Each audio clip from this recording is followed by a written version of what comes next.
Salam berjumpa kembali Bapak Ibu Saudara-saudari, sahabat-sahabatku yang terkasih dalam Tuhan.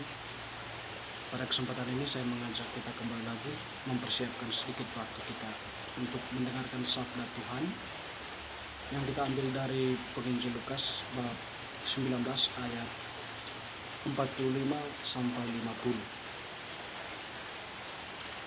50. Yesus menyucikan bait Allah. Lalu Yesus masuk ke bait Allah dan mulailah ia mengusir semua pedagang di situ. Katanya kepada mereka, "Ada tertulis, rumahku adalah rumah doa, tetapi kamu menjadikannya sarang penyamun." Tiap-tiap hari ia mengajar di dalam bait Allah. Imam-imam kepala dan ahli-ahli Taurat serta orang-orang terkemuka dari bangsa Israel berusaha untuk membinasakan dia. Tetapi mereka tidak tahu bagaimana harus melakukannya, sebab seluruh rakyat terpikat kepadanya dan ingin mendengarkan dia. Demikianlah sabda Tuhan, terpujilah Kristus. Bapak Ibu Saudara-saudari, teman-teman sekalian, sahabat-sahabatku yang terkasih, Penginjil Lukas tadi yang telah kita dengarkan menceritakan kepada kita bagaimana Yesus menyucikan bait Allah. Kalau pada bacaan kemarin kita mendengarkan bagaimana Yesus mentangisi kota Yerusalem. Ya, dan tentunya tangisan itu karena memang berangkat dari sikap atau tindakan cara pandang orang-orang Israel pada waktu itu sudah menyimpang dari apa yang menjadi kehendak Allah sendiri. Mereka tidak setia lagi kepada Yahweh, tidak setia pada tradisi nenek moyang mereka, tidak setia lagi pada apa yang menjadi kebijaksanaan hukum yang diwariskan pada waktu itu. Sehingga sikap dan tindakan mereka sudah menunjukkan suatu aura yang tidak memancarkan kesakralitasan dari tradisi yang sudah diwariskan kepada mereka oleh nenek moyang mereka, yang adalah orang-orang yang mengalami atau merasakan pengalaman penyertaan Allah dalam kehidupan mereka. Sehingga tidak mengherankan kalau Tuhan mentangisi hal itu. Pada kesempatan ini ada sebuah tindakan lanjut dari kemarahan Tuhan, karena salah satu hal yang ditunjukkan oleh orang-orang itu tidak menghargai bait Allah. Dengan demikian, kalau tidak menghargai bait Allah, apa yang mau diharapkan lagi? Nah, ini tadi sebagai ekspresi dari keterpisahan terhadap kesetiaan terhadap Allah atau tradisi suci yang diwariskan oleh nenek moyang mereka, itu terpancar pada sikap dan tindakan mereka yang tidak menghargai bait Allah itu lagi.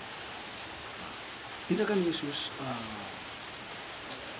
mengacaukan atau mengusir semua para pedagang yang ada di sekitaran bait Allah itu, atau orang melakukan transaksi ekonomi di situ, itu menunjukkan bahwa Allah marah, atau dalam hal lain mungkin dipahami bahwa tindakan mereka itu sudah di luar apa yang seharusnya mereka lakukan sebagai bentuk ekspresi iman. Nah, Yesus tadi mengatakan, "Rumahku adalah rumah doa, tetapi kamu menjadikannya sebagai sarang penyamun."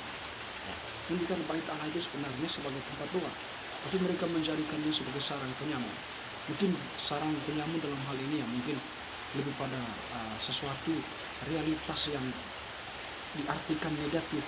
Mungkin tempat itu dijadikan sebagai pasar, tempat itu dijadikan sebagai tempat kerumunan, atau tempat-tempat yang menjadikannya, tempat itu dijadikannya sebagai aktivitas-aktivitas yang mungkin tidak menunjukkan suatu sikap penghormatan terhadap bait Allah.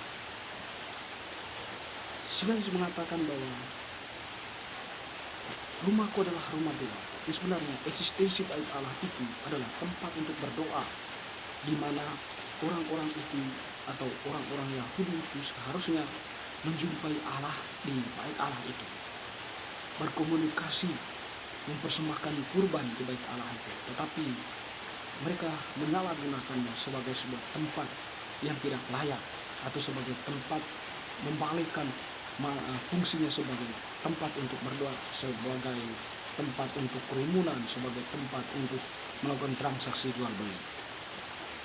Bapak Ibu saudara-saudari yang terkasih, kalau kita kembali pada konteks kita saat ini, gereja yang kita punya adalah sebuah bangunan, tempat di mana kita membangun relasi dengan Tuhan, tempat kita berdoa, tempat kita menyampaikan kerinduan hati kita, tempat kita memuji dan memuliakan Allah, tempat kita menyampaikan pengakuan iman kita kepada Allah, maupun tempat pengakuan dosa-dosa kita, dan sekaligus merupakan tempat kita berdoa.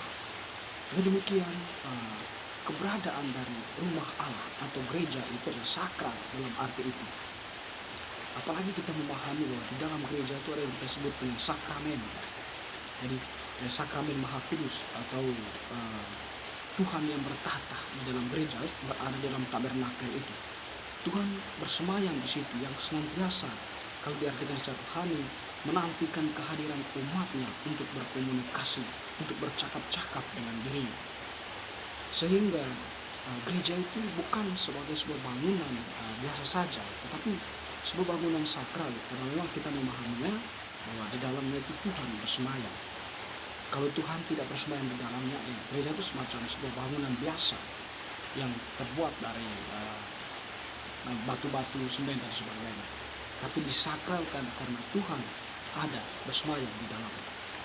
Kau kembali kepada bait Allah tadi, karena memang di dalam bait Allah itu ada yang mereka sebut sebagai tabut perjanjian, tempat Allah bersemayam di sana. Tapi mereka tidak menghargai.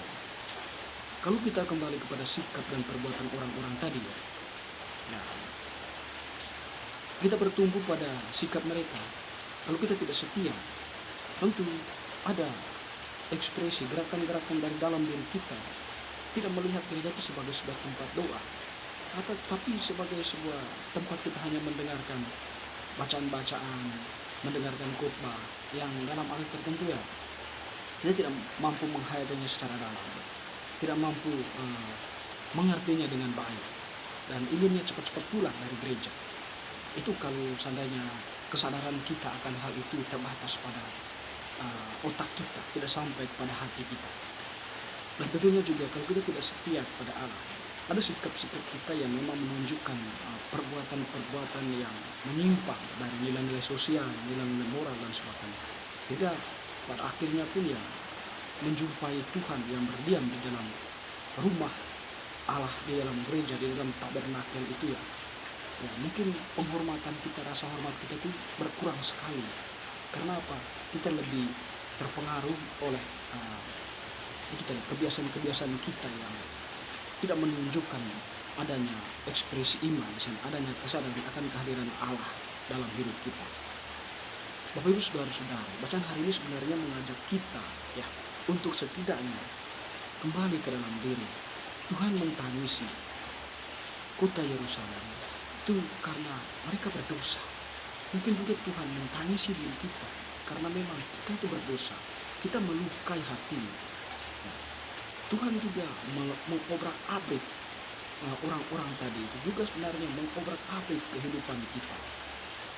Yang seharusnya ada sebuah kesadaran kemudian dari dalam diri kita bahwa Tuhan tidak menghendaki sikap-sikap yang memang menyimpang dari kehendak Allah, tidak menghargai tempat doa, tidak menghargai barisan-barisan luhur yang diwariskan oleh nenek moyang kita dan sebagainya, atau warisan iman yang diwariskan oleh nenek moyang kita. Tentu semuanya itu dalam kembali kepada hal ini Tuhan marah, dan tentunya bahwa Tuhan juga menangis.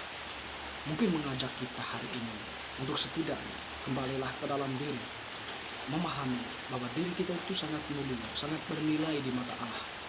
Oleh karena itu Allah itu dengan sepenuh hati, dengan cintanya yang tulus, berusaha untuk mengorbankan dirinya, untuk membiarkan dirinya menjadi ciptaannya sendiri, atau menjadi seperti ciptaannya, hanya demi membuka ruang keselamatan bagi manusia untuk kembali kepadanya. Salib adalah simbol istimewa di mana kita sebagai orang yang telah dibaptis uh, mengalami sikap atau cinta Allah yang begitu luar, di mana Allah menyiapkan kita ruang keselamatan dan mengajak kita untuk masuk ke dalam. Semoga bacaan hari ini semakin menumbuhkan iman kita. Amin.